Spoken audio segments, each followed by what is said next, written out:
The lights are going crazy. Hello, ladies and gentlemen. Welcome back to another week of 2-point conversion. Hope everyone had a good Thanksgiving break. It's exciting to be back. You're on that guy. You're on that guy today. I know, yeah. The mics are all crazy in here. Nico's all flustered. He's working on 5 different projects. You guys know how it is this time of year with finals and projects, all that stuff. Yeah, Cam's hyped about the Eagles. So I'm excited to talk to you guys today. I've been wanting to rant about fantasy football scoring for a long time. I think we'll get into that a little later. Nico, you want to do our favorite games first, and maybe some breakdowns about that, some fantasy breakdowns as well. Yeah, I mean, What's going on over here today? Like, this is just you're freaking we're all me out. over the place. It's finals week's coming up. So We already got Adam talking in the comments. It's gonna be a good show today, folks. I can feel it. A lot of energy today. We're good. A lot of energy today. All right, it's a little dongle. So I think my favorite game of the week is probably going to be I can't. I haven't been going with the Giants because the Giants have been playing, pretty poorly, and talks are saying that they have the stomach bug and it's going around the team, blah, blah, blah, whatever. Excuses. But I think my favorite game had to be last night, Eagles-Packers. That was a good one. Just because, the Eagles are obviously a powerhouse team, very, playing very good, very offensive, moving down the field quickly. Packers defense couldn't hold up, but at the end, towards the end, middle of the end, when Rodgers got hurt, you got to see a little bit of Jordan Love, which we were talking about today was exciting. I think Jordan Love looked pretty damn good. I don't know if it was the camera, what they were working with on the camera side, but he looked like he got some power in that. Like he was slinging. He was slinging the ball, and there was even like an incompletion where I was like, that was a great throw, even though it was an incompletion because he threw it where no defenders could get to it, and he threw it hard enough where like it wouldn't get tipped by a linebacker or something like that. Thought he made some great throws. He had one read we were talking about where it was Alan Lazard was like the 10-yard out, he was and then 10-yard Christian out. Watson was like the 20-yard out or the 20-yard wraparound. What I think the move and he just made the wrong read. Yeah, and we've seen that with Daniel Jones developing and stuff like that. We're used to it as Giants fans. But like that was one time where I was like, okay, Rodgers probably would have made the correct throw there and got the first down.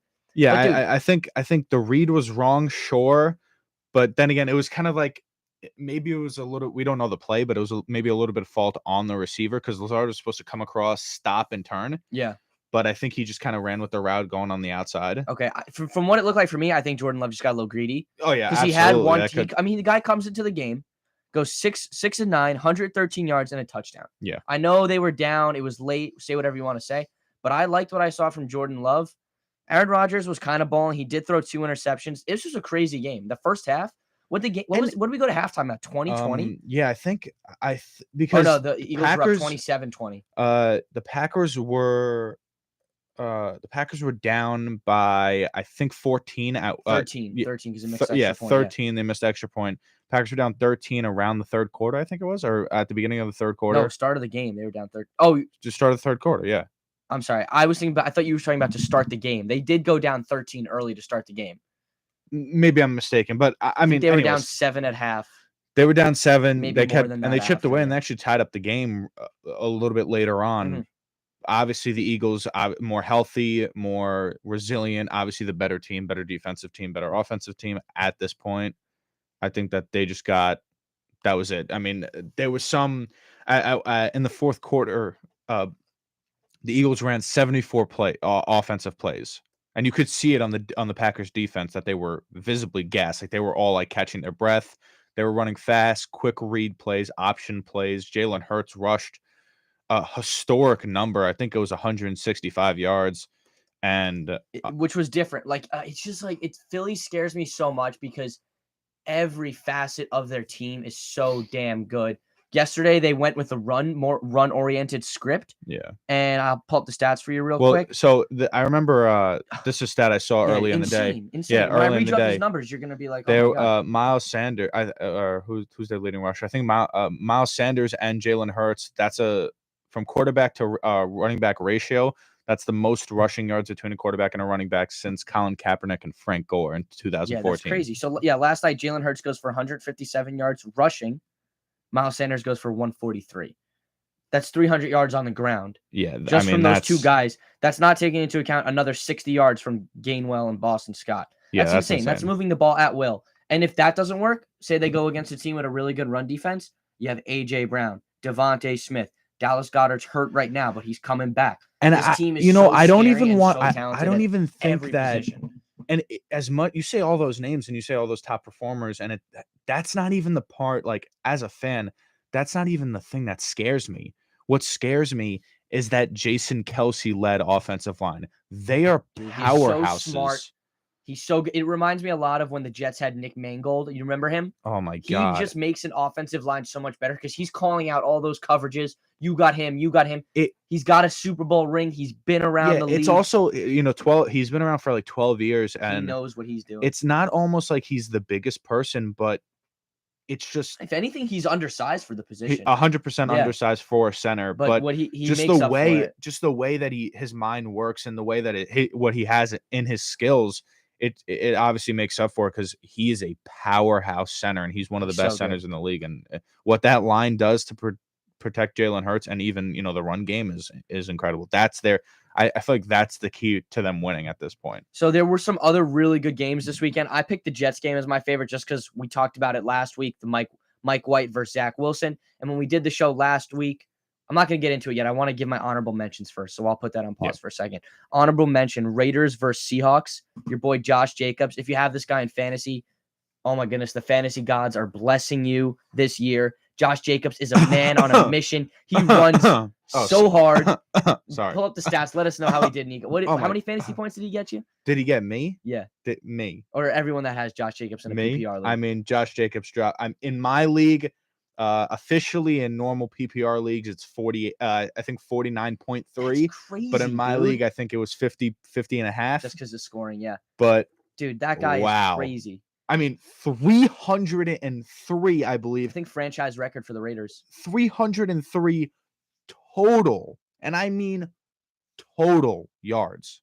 Total yards. And you know what you don't see a lot in football either? You don't see a lot of walk-off touchdowns like that. The man had a walk-off touchdown. After running for how many yards in the game, still had enough left in the tank in overtime to run for 84-yard game-winning touchdown. He's really shown out, and I think that at this point... Great game.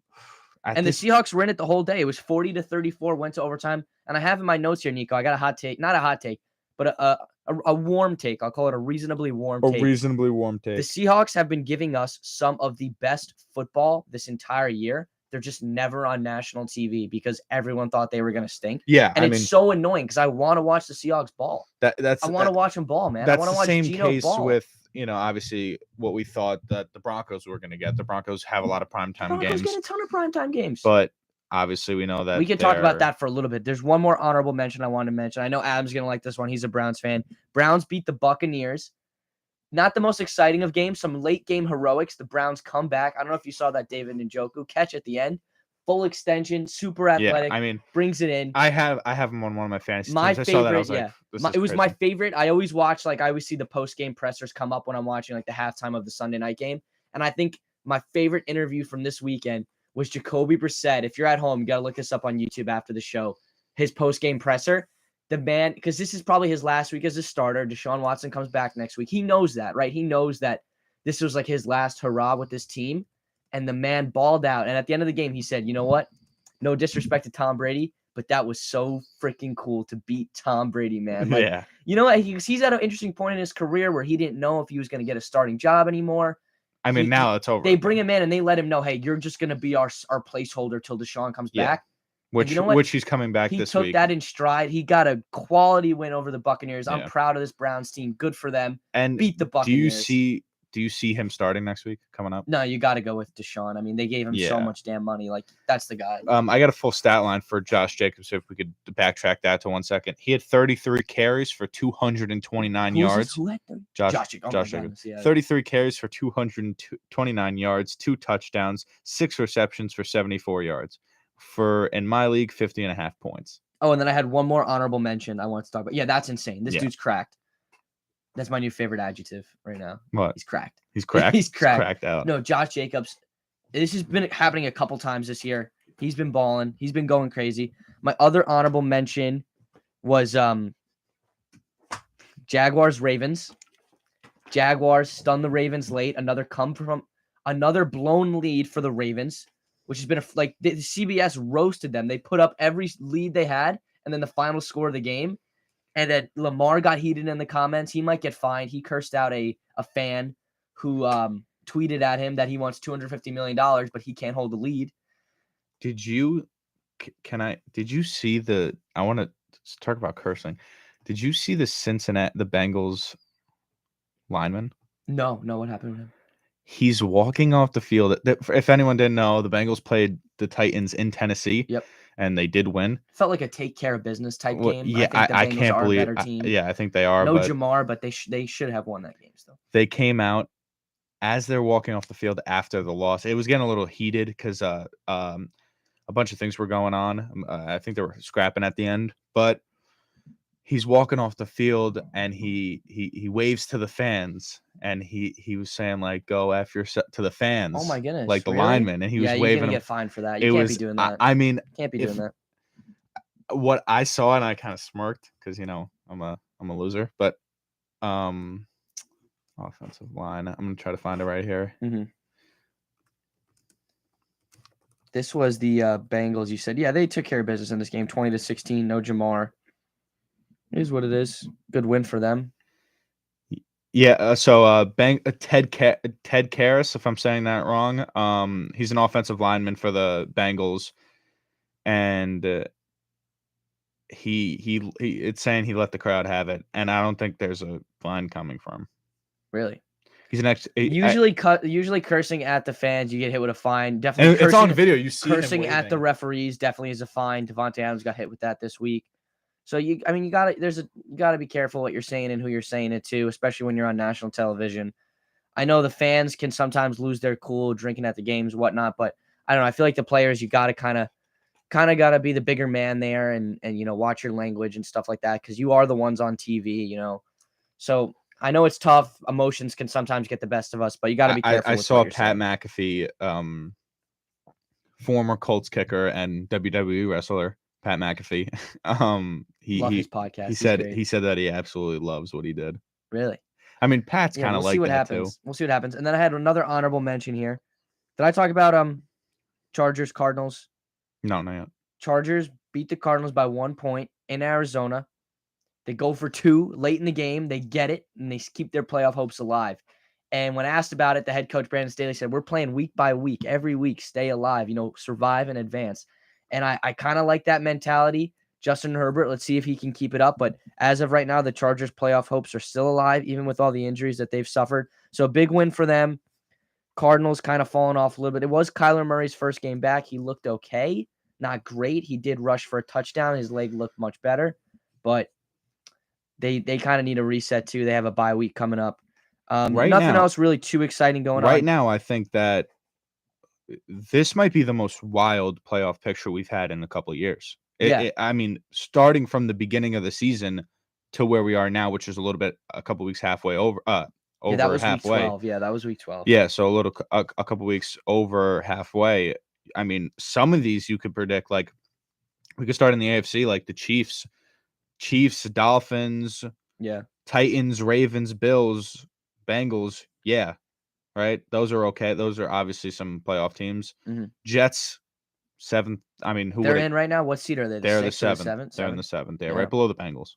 Okay. And then this is the shock. The shock is in the NFC, obviously, because you have the NFC East or the NFC Beast. Yeah, you've been liking that. Four teams, a full division, or all. You have the Eagles at 1, like you said, Cowboys at 5, Giants at 6, Washington at 7. It's not going to hold up. You mentioned before the show it won't hold up because of all the division games left. Yeah, how it's going to work out.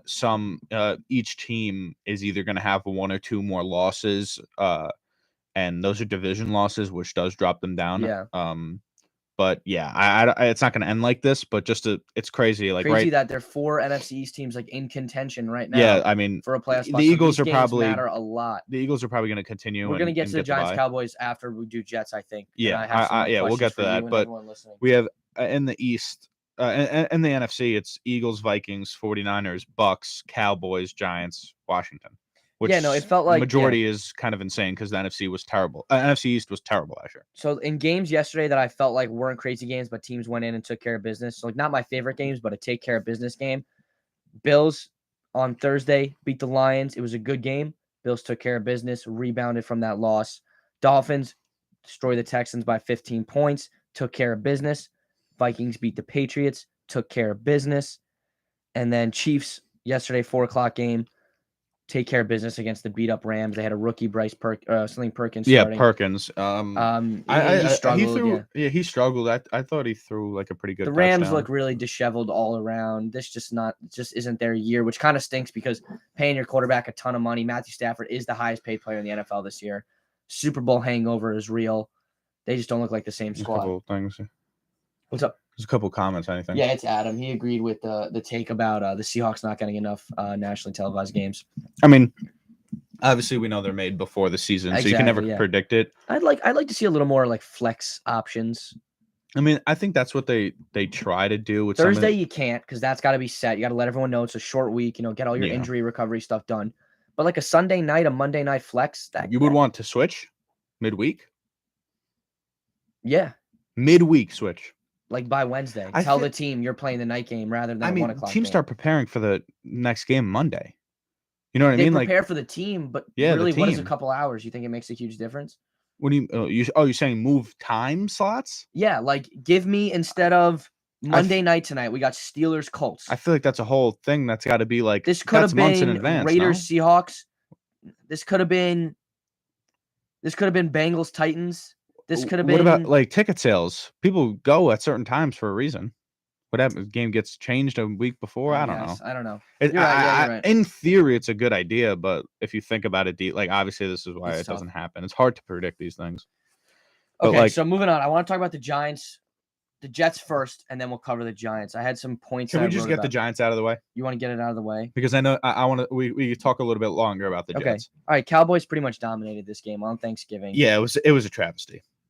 It was sloppy football from the. Did they make a ton of mistakes? I don't think they did. I think they just got outplayed by the Cowboys. It was a bunch of outplayed. Saquon doesn't look like he's running to his full potential. He doesn't look like he's getting because we did. Teams are just keying on him now. It's not even. I don't even know if it's that. Honestly, I really don't know if it's that. That's what it is. Because towards the, I don't know if they're keying on him or because I think towards the end of the game we ran 2 plays, not with Saquon but with Gary Brightwell. Right, and he looked like he was shooting out of a cannon, and those were the biggest plays of the night. I think one was for 7 and one was for like 12.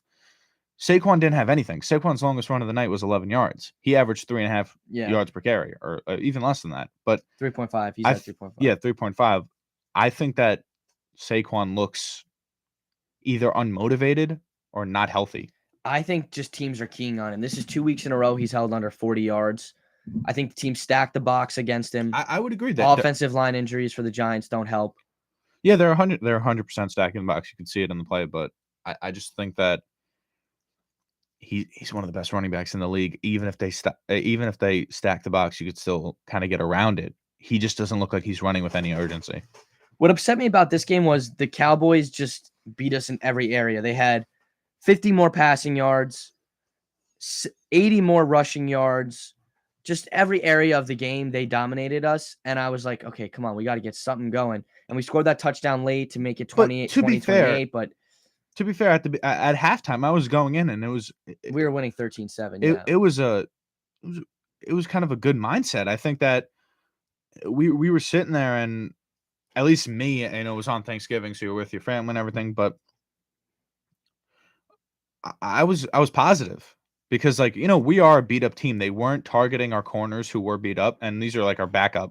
Yeah. First of all, both of these corners, I don't even remember their names. They shouldn't play another game in the NFL. They're terrible. I mean, they couldn't guard anything. Yeah. Michael Gallup looked like prime Calvin Johnson, and CeeDee Lamb looked like Jerry Rice. I mean, they looked phenomenal.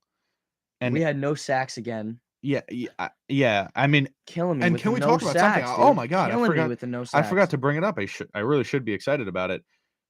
Can I get a little credit for Kayvon Thibodeau? He had a fantastic game. Yeah, but no sacks. Okay, He had a ton of pressures, but no sacks. I need results, Nico. That is results. Pressures aren't results anymore. I'd like to see the tackle. Okay, but I'm Finish saying the job. okay, but you're going from he was having his first couple starts where his performance was poor and with one pressure at best, zero pressures, and I think he came out here and he had. I'm trying to find it here, but I can't. Somewhere like 7, I think it said. Defense. No, that's a solid game. That's a good game, but no sacks. Yeah, he had one total tackle and like 8 pressures. I mean, he was working the offense. He was the only one and he was one of the. Can we get a forced turnover percentage on that? Like that. Yeah, no, they got 2 interceptions, which was good. They picked off And Dak on one of twice. those, he forced it. He was in Prescott's face. I give that all credit to Kayvon. No, he's improving. He's improving, but I'd like to see those sack numbers, dude. 0 sacks again, 2 weeks in a row. That's yardage. That's everything. It's a ton of stuff that we're just not getting home to. Right, we're not getting home right now. I think that it did come out that someone who did have a poor game. I don't like using excuses, but this came out before the game.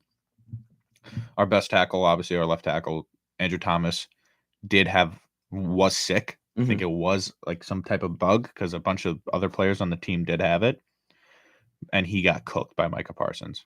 Micah Parsons is really good. You're not going to be able to shut him down completely. But he did do that kind of at the beginning of the year. Yeah, Andrew Thomas has been playing at a Pro Bowl level this year. Like yeah, really, it was really, just really one good bad football. game that I guess he wasn't feeling good, and he did get beat off the line. If you're a Giants fan, on a scale of 1 to 10, 2 sacks. If anyone's listening to, drop this in the comments. If you're a Giants fan, back-to-back losses to the Lions and the Cowboys with a bunch of divisional games coming up, 2 games against the Commanders, 2 games against the Eagles, and a Vikings game weaseled in there. On a scale of 1 to 10, what's your panic level at? We're sitting at 7-4, the 6th seed in the NFC.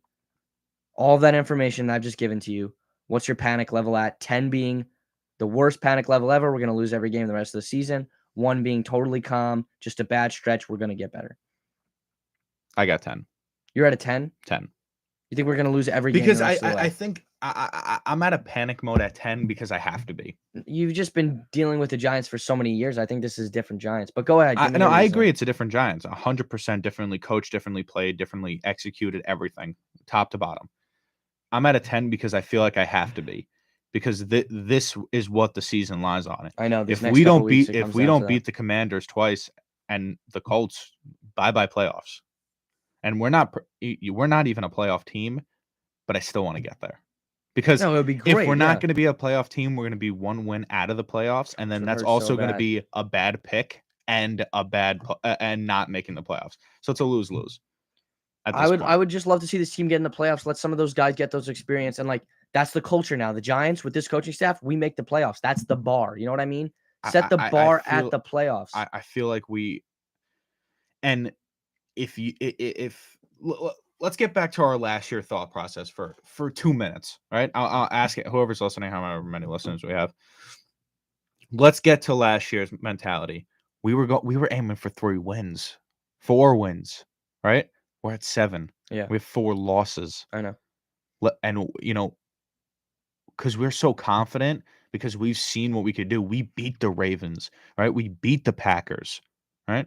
We beat the Titans, who the Titans are in the playoffs, in a really good playoff spot right now. We beat the Titans, right? We could play at a good level. The past couple of weeks, we haven't been. And yes, injuries, right? Yeah. Obviously, you could start from the first injury in the bye week when that started, when we lost X. Those were problems. I think that Azeez Ojulari is coming back. It should help. And a couple more corners are coming back. I think a safety. For me, it's the offense gives me the most. I'm at a 5. No, I'm at a 5. We need another receiver. Yeah. And Odell would help, I think, a lot. I think he would help so much. You know what? But we just need someone out there, dude. I mean, Wandell goes down. We need someone out there, dude. Richie James is not going to, he's just not a top wide receiver option. Neither is Slayton. Slayton's getting better, but he's not a top receiver option. He's a 2. I'm 3. Dude. I think that I want to get you and We every need other another receiver, dude. You got to give Daniel Jones some help. I want you and every other Giant fan to get out of this OBJ. Look, my brother's the same way. He's locked in on OBJ. I think it's over. The whole controversy that happened on Saturday. Well, we don't know what happened there yet. I'm not Well, going to jump to the police report, because the police did report it. They said that OBJ was in and out of consciousness, and that's why the plane. That's why the people on the What plane does that called mean? In him. and out of consciousness, like he was sick, like he was on something. It's What either does he that was mean? sick, he was on something, but they didn't think he could last on a 5-hour flight. That's what they said. Like he would die, like what? Not die, but like it would be a problem Like if a he medical problem. Yeah, that's what they said. So, And I don't know if it's medical I don't know or what maybe that a means. substance. I really don't know what that and means. I don't want to predict. Yeah. I don't want to assume. I don't know what that means. I just think there's a lot of drama, and we all know from his past he curates drama. Joe Shane and Brian Dable, to me, what I've gotten so far, look like a no drama. Okay, here's my. They look like they don't want any part of it. Here's my one beef with that statement. Okay, yes, he's drama, like this big image, but last year you're thinking about OBJ in years past. Last year, goes to the Rams. He was totally fine being a number 2 option, number 3 option on the Rams. Cooper Kupp was that guy. He played his role great. He scored a touchdown in the Super Bowl. That's like maybe like that's the guy we can get. I know, but there's a lot of personality on the Rams, and they're okay with personality. They have the best receiver in the league. They have the best rusher in the league, Aaron Donald, who's a huge personality. All right, well, if you want me off of OBJ, then you need to like look up free agency tracker or something. I don't think and find me another name. If I'm telling you, dude, I really can't. Like, I don't think pissing me off. We cannot go with this wide receiver core. I don't think longer. we're getting nothing this year. This is a G League wide receiver core. I think they're gonna wait, and they're gonna pick some. Can you look at me and tell me this, right? Dude, it's just if unacceptable this how bad team, our receivers you are. think Brian Dable and Joe Shane want to deal with drama? They have Kenny Golladay. They're paying him $50 million, and they're not even starting him because they don't want that drama. Yeah. You think they're going to go out and get OBJ, who screams drama? He's second past Antonio Brown for cuckoos. That's funny. He's insane. Yeah. All right. So you're at a 10. I'm at a 5. We have one comment. Oh my God, this guy's going crazy. Who is it? LX Manoli. That's my brother. That's your brother. Alex Manoli's at a 5 with me. Hot takes. Adam Bloom says OBJ will never be a Giant again. Your brother says OBJ to the Giant, please. I agree with him. I think we'll bring him in. This isn't me trying to. This isn't me. Adam, why do you think OBJ will never be a Giant again? He has a meeting with the Cowboys and the Giants set up. This isn't me trying to say I don't want him. He's gonna hear us out. It's not me saying I don't want him. You don't want the drama. Obviously, no. And even that, I can deal with the drama, right? Because I'm a fan. Yeah. I don't think this ownership and this coaching staff is gonna deal with it. Dude, but then why did we give him a meeting? He has a meeting set up just to give him a chance. I don't know, dude. We'll see. I guess we'll find out. I don't see Brian Dable going, yes, I'm very proud of bringing in OBJ right now. I guess we will find out. And what are we signing him for 3 weeks when we lose in the first round of the playoffs? We're going to sign him for 3 weeks? Because if we sign him for 2 years and then in that first playoff game, he tears another ACL, Giant fans are going to tear Shane a new one. We'll see what happens. There's no right answer here except not get him. All right, we'll see what happens this week. Keep the pool open. When's today, the 28th? Apparently, he has meetings set up first week of December, so next week. If by next week he's on a team, I think it's the Cowboys. All right, fair enough. All right, so moving on to the Jets. Or like sorry to cut you off, or curveball. He's going to like the 49ers. The 49ers. All right, we'll see what happens. All right, on the show last week, we talked about how poor the Jets played in the second half, right? And then at the time last week, the news was their head coach said, Robert Saleh said, we're going to stick with Zach Wilson as a starter, despite how badly he played against the Patriots. On Wednesday of last week, Robert Saleh comes out and says Zach Wilson needs a reset and that he's going to be benched in favor of Mike White, the backup, right? Also, we talked about this. Yeah. We said, I don't know if this is going to stick. Like he said, yeah, but there's a whole media storm going on at the time of our show last week. And look how things unrolled. They go with Mike White. Mike White goes 22 of 28 for 315 yards and 3 touchdowns. His favorite target was the rookie from Ohio State, Garrett Wilson. 5 receptions for 95 yards, 19 yards a catch, and 2 touchdowns. He went ballistic. I'd say Mike White at least earns himself another week as a starter, if not more than that. They have the Vikings and the Bills in the next 2 weeks. So before we make any judgment, I know, Nico, you were on me about this before the show. Before they make any serious judgment, they need to see how Mike White does against the Vikings and the Bills. But if I'm the head coach, I at least give him 2 more weeks. He played better than Zach Wilson has played all year in one game. I think Mike White has earned a starting role for the rest of the season. And For the here's rest why. of the season. If they go with Zach Wilson in that Bears game, they lose. Easy. Really? They lose that game to the Bears Yesterday? if they go Zach Wilson. All right? He gave them the opportunity to win. He was slinging the ball, and obviously he looked really good in the rain. And everyone knows he was playing against a terrible Bears team with a backup quarterback and a hurt. And in the first quarter, they lost their starting corner. Yeah. They were struggling, right? This game was supposed to be the matchup of second-year quarterbacks, Justin Fields and Zach Wilson. We didn't get to see either one of them. But Zach Wilson is not the answer for the Jets. I don't think Mike White's going to be the answer for the Jets.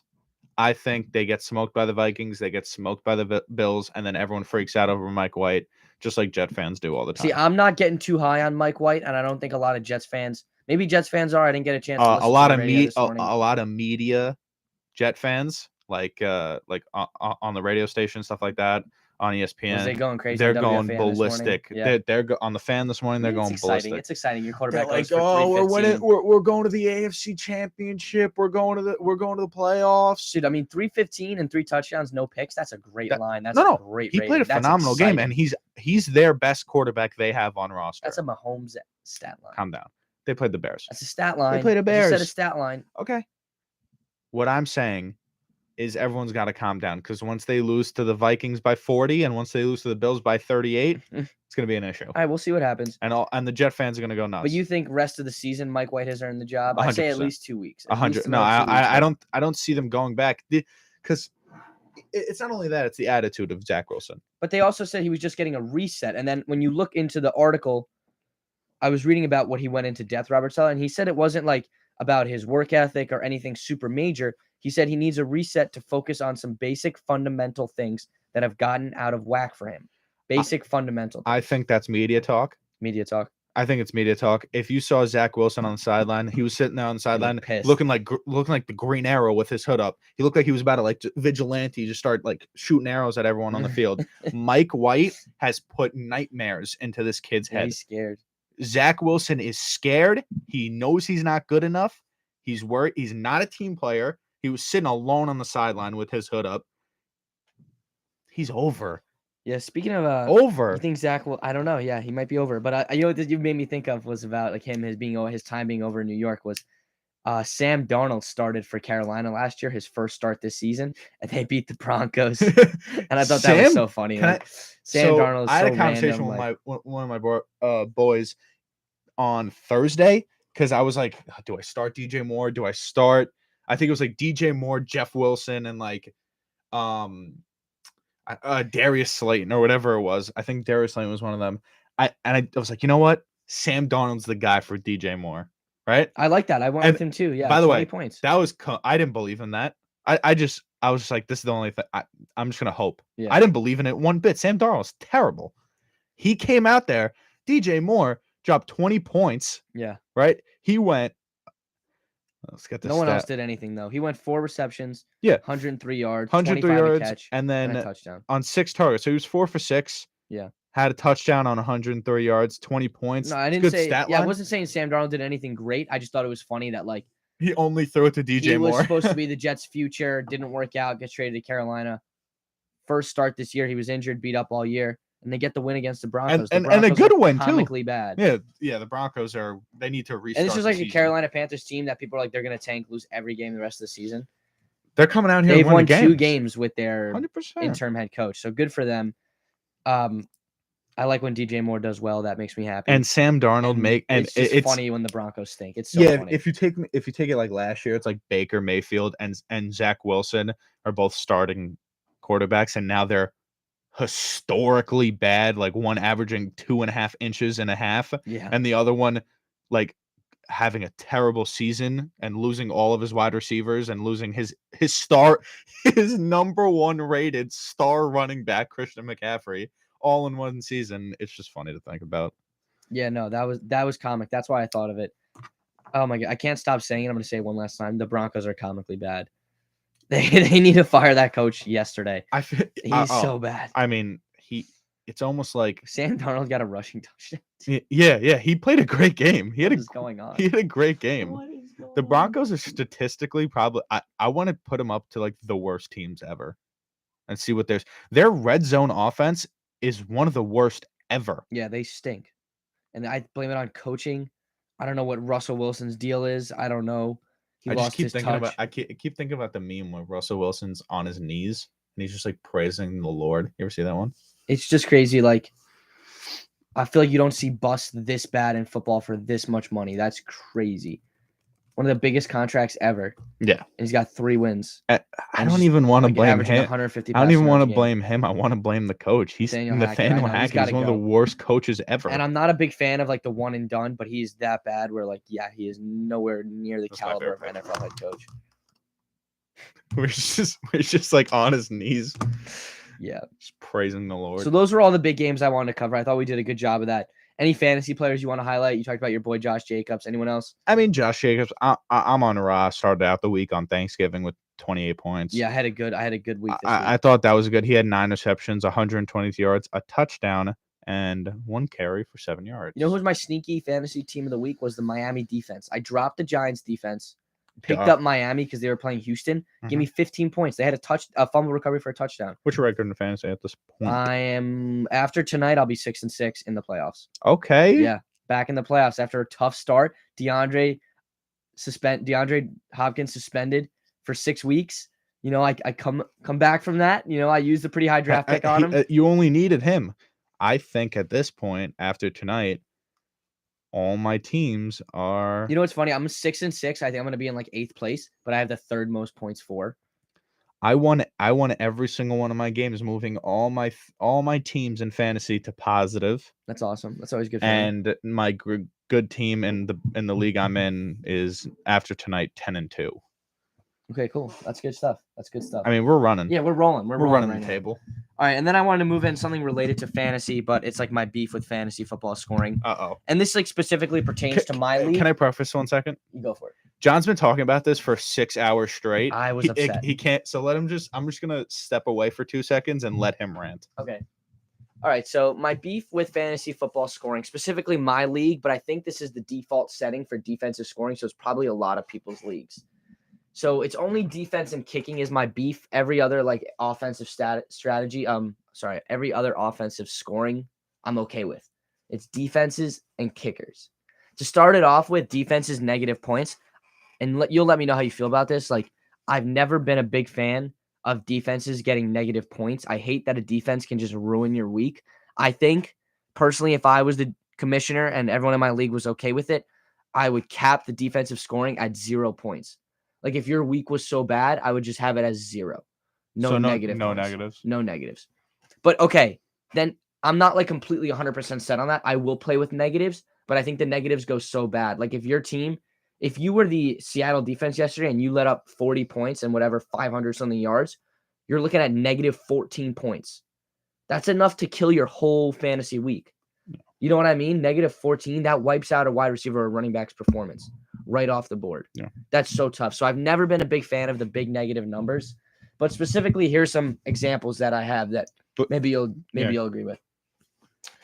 Okay, so yesterday I was scrolling through the scoreboard in my league and I saw someone's defense had like a pretty good game. So I was like, let me see what their defense did. They had a safety, but the safety was only worth 2 points. Yeah. And I feel like that's not fair because it's only worth 2 points in the actual game, but it doesn't take into account that the defense also just got the offense the ball back on a punt. Yeah, so I think at least 4 points, 2 points for the safety, 2 points for the turnover. Yeah, but I would agree with that. Two. I get the safety thing, but that's another turnover. That's giving your offense the ball back. Yeah, and I said if you want to really get into it, it could be 2 points for the safety plus whatever points the offense can get on the ensuing drive. So if they get the ball back, they go and they score a touchdown, you get 6 points. If they go down the field, get a field goal, you get an additional 3 points. I guess it doesn't matter in the whole grand scheme of things because the league managers can update it however they want. Yeah. No one does, but as I think we're both playing on ESPN. Am I ESPN, right? yep, ESPN. So on ESPN PPR league, it's just like I feel like that should be a little bit different as it's just a base number because some league managers won't switch it, Yeah. and I don't think a lot of people some people will agree on it, but I'd be interested to see like what about like Yahoo leagues or something like that. Yeah, I'd be interested to see how they do that. I'm just like like I said, I'm not a big fan of the negative defensive scoring. I hate when that messes up your whole week, especially when I'm in like a deep league like this. I don't have access to a lot of streaming. Negative defenses. in what sense? Like if points your defense allowed goes out and puts up -5 points. Well, that's because if it's -5 points, it's 46 points they allowed. And then you're also getting negative for the yards allowed too. Yeah. That's so tough. I've Yeah, never been a big fan of that. But whatever. But you wow. And then here's my other beef. My other beef is with the kicking rules in my league. In my league, it's 1 point for every missed field goal, no matter the distance. I think that's so dumb. I hate that. I think it should be -1 point for a missed extra point because those are all the same distance. And like you're kind of expected as a kicker to hit those. I think it should be -1 for every missed extra point and -1 for every missed field goal inside 50 yards. If you're 50, if you're getting that's negative, a little deep. okay, but Here's a 48-yard field goal. You can miss that easy. If you're getting negative points for like yesterday, someone had Justin Tucker and he missed a 67-yarder, which is literally the Hail Mary of kicks. Like the Hail Mary of kicks. He was trying for the. It would have been the record. The record. 67. Yeah. So you're telling me you're going to get -1 points because they tried a Hail Mary with Justin Tucker kick? Like, I think that's kind of ridiculous. Why is it, Josh? If you're out there listening, that's my league manager, my commish. Why is it -1 for missed field goals, dude? That makes no sense. But you can miss a million extra points. Both of, if my brother's still in here, we have both of our commish. No, Adam's not my commish. Who's in here? It doesn't tell me who, but Adam and your brother are the only two people to comment so far. My brother's my league commish, so he is. If you're out there, take Josh Jacobs off his team. No, don't do that. Please. I smoked him last week. My brother smoked him. I beat Adam pretty bad last week too. I smoked him. It was like Adam bounced back this week. I was looking at the scores. I beat him like 58. I was looking at the scores. I beat him 163 to 116. Damn, yeah, that's tough. That's a tough one. So yeah, I got that off my chest. I'm not a big fan of the negative points for defenses. I guess it's part of the game. I don't know. If I was league manager, I would say, boys, like the worst your defense can do is 0 points. They're not going to take away from the rest of your players on the team, but they're not going to help you. That's the whole thing of it. If your running back has 4 fumbles and no yards, that's negative points. That should count because your player played bad.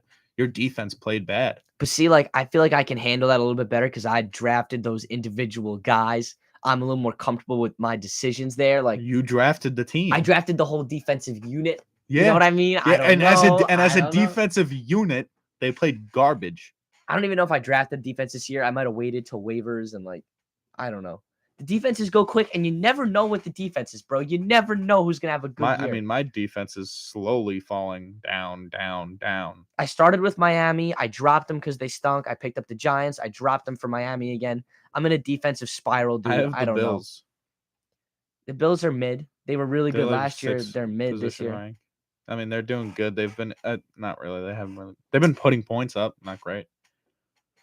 Yeah, I got it off. I'm happy I got it off my chest. That's what I want to talk about. And so you can agree with me on the kicking rules. It should not be -1. Yeah, for a missed field goal. That's it. Come on.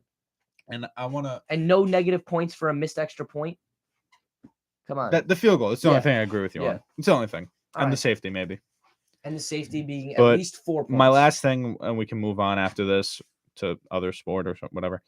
Fantasy, Alan Lazard, you've officially been moved off my starting roster. You are terrible, and you're never going to do anything ever in this league. Go sit down. I'm starting Amir Abdullah next week. Thank you. You're going Amir Abdullah? Yeah, he had like 6. He now on the Cardinals? He's the backup to Jacobs, but he's just like the receiving back. Okay. I remember him at Wisconsin. He was fun to watch. He had like 60 receiving yards. I think DeAndre Hopkins has a bye this week, so I'm gonna have to figure something out. I think, but Nico, I think the cool thing about fantasy, I think week 13, this is the last week for buys. After this, every team plays every week the rest of the way. I think, right? Guess who has a bye? Who? DJ Moore. DJ Moore's a bye too? Let's go. That's 2 of my receivers right there. Who am I gonna start over him? Devin Duvernay or I got Darius like Robert Slayton? Woods. I got no one. I think I start Darius Slayton over him. Jeez, dude. All right, we'll see what happens. Let's get through one thing. We got like 15. You want to talk about baseball? Yeah, I want to talk about Jose Abreu. Yeah, cool. Get into it. Everyone knows that the Houston Astros have won the World Series this year, and top hated team in this league. I would say number one hated league. Maybe the Yankees people hate more around the league. Maybe, yeah. Jose Abreu, probably one of the best players in baseball from the White Sox. He regressed a little bit. He was the MVP in 2020, but last year he didn't have a great season. No. Yeah, the past. I didn't realize season, how old he was, dude. He's 36. Yeah. I feel like I blinked and he came into the league as a prospect. You know what I mean? I feel like was he a rookie in 2014? He was a rookie in 2014. 2014, yeah. He had. I remember him coming up as a big time prospect. He was a lot of fun. I mean, at a career right now, his on base percentage is 3.54. His slugging is 506. His OPS is 860. And his batting average is a little bit below 300. Oh, he's a great first baseman. I mean, I think. Does it say how much money or how many years Houston signed him for? It's just 3 years. So I think that's all that's been reported now. But, I mean, how much more can they get? Well, a lot of free agents still have to be decided. Justin Verlander's a free agent. I mean, arguably, he's going to probably stay. Most likely. We'll see what happens. He's getting up there too, so I think he ends 40, he ends his career there, probably a 2-year deal, 1-year deal. Jose Abreu goes to the White Sox were kind of in shambles though. They built a great team with Tim Anderson, Jose Abreu, and then it just never really worked out. Another year they fell apart. So I can't blame him for leaving Chicago. I really can't blame him. He takes over. Go to Houston, but I don't know what position he takes. Who was playing first base for them? Kyle Tucker? No. I forget. Anyway, so he takes Hensley, I believe. Want to talk about any World Cup stuff at all? You were saying needs a win on Tuesday. We'll be watching tomorrow. Do you have class at 2 tomorrow? I do have We have Italian class. We have Italian class. I'm going to have it on, and he's going to have to understand that I'm going to have it on. I think he'll let us watch it. Yeah, he'll let us watch it. He'll understand. He's excited to talk about it. He had his whole pamphlet last class. Yeah, he had his whole thing. We need a win, right? A draw or loss doesn't help us at all. Win. So if anyone hasn't been watching the World we Cup, control our own destiny, right? Like 100%. A win we're in, no matter what anyone else does. Loss out. If anyone hasn't been watching, you should be watching, supporting your country. The USA-England game had the most viewed sporting event in the past, I think, 20 years. 19 million people watched that game. That's more than the NBA Finals and the World Series. I think you're just behind the Super Bowl. Just behind the Super Bowl. I think Super Bowl's a little bit farther ahead because obviously that's just insane. It's a huge, it's American holiday at this point. That was a huge match. Everyone was watching, and we drew to one of the best teams in the entire world, and that's a huge win for the USA. They move. They continue on to this game, playing Iran. If they beat Iran, they move on to the group stage, and if they lose, they're out. If we win, we move on to the group stage. Is England already? We move on to the round of 16. England needs like what, a win or a draw, or England's pretty much in. I think they're in either way. Wales. I think a win, losses, wins. They're in either way. No, I think it's cool. I think it's also cool that we control our own destiny. We don't need like another team to lose or this to happen. You beat Iran. You win because England's playing Wales at the same exact time. Literally tomorrow at 2:00. And Iran's a good team. They beat Wales. We drew to Wales, right? Yeah, I think that we're a little bit high. I think we're 1 or 2 spots higher in the world rankings than Iran. So the way we've been playing. So you know what I saw? They're the #1 team from Asia at this year's World Cup. At this point, we really should be beating them. Okay. If I see everything correct, if I see everyone correct, if I predict correctly, I think we win like 2-1. 2-1 USA. 2-1. I don't think it's going to be high scoring because we have a real big problem about scoring. Okay. Either 2-1 or 1-0. I hope so. That would be awesome to see us get past the group stage and into the round of 16. I just hope that they make the right subs because that's kind of been. I don't know a ton about soccer, but I do know that some people who do know more than me were complaining about the way the subs were going. Yeah, we have a couple of the men's national team has a couple. Do you think the manager waits too long or lets them go in too early, or what's the deal? There's a bunch. So in this year's World Cup, there's in international friendlies and in club soccer and other World Cups, there's usually 3 subs. this year they're having 5 subs. Oh, okay. So there's more chances to get, subs on it. We have a lot of players who everyone's going to have a different opinion, but there's a lot of players sitting on the bench who should get a chance to get into that game because they're better than some of the choices they've been making so far. But I just think that if we can get a chance to get on net and score a goal, like 1 or 2, we need more chances on the offensive side. Our midfield is working really well. Our defense a little sloppy at times, but if we can attack correctly and get some more shots, more accurate shots, then we should be good. We could be able to move on. We had that one defensive mistake, that penalty on Gareth Bale, but in the England game, no mistakes on defense, no big mistakes, no mistakes that killed us. I remember when I was watching, there was a couple problems. I think it was Tim Ream who made the mistakes that he was just he had no patience and he was passing the ball too quickly, and those were making up mistakes, giving England the ball in the backfield. But I just should be exciting, dude. If we'll have it on tomorrow at 2 o'clock. I'm watching it in class, and I'm sorry, Professor, you're just gonna have to deal with it. You're lucky if I don't come out with the full jersey and You're gonna wear the full kit. I might wear the full jersey That'd be awesome. and put a flag on my back. But you should. God bless America. I mean, everyone, if you're listening, how many people we got? We got one. One? We got one loyal listener. Wow. Shout Whoever's out the one loyal listener, listener, I think I know who it is. I have no idea. Anyways, I do know who it is. Watch the game tomorrow. Thank you. All right, guys. Thanks for we'll see you listening next this week. week. This was a fun week. 2 more weeks left to the end of the semester. Yeah, 2 more weeks left to the end of the semester. That's break down a problem. some more. Break down some more NFL. I'll see you guys games next week. See you guys next week. Take care. Please say that was saved.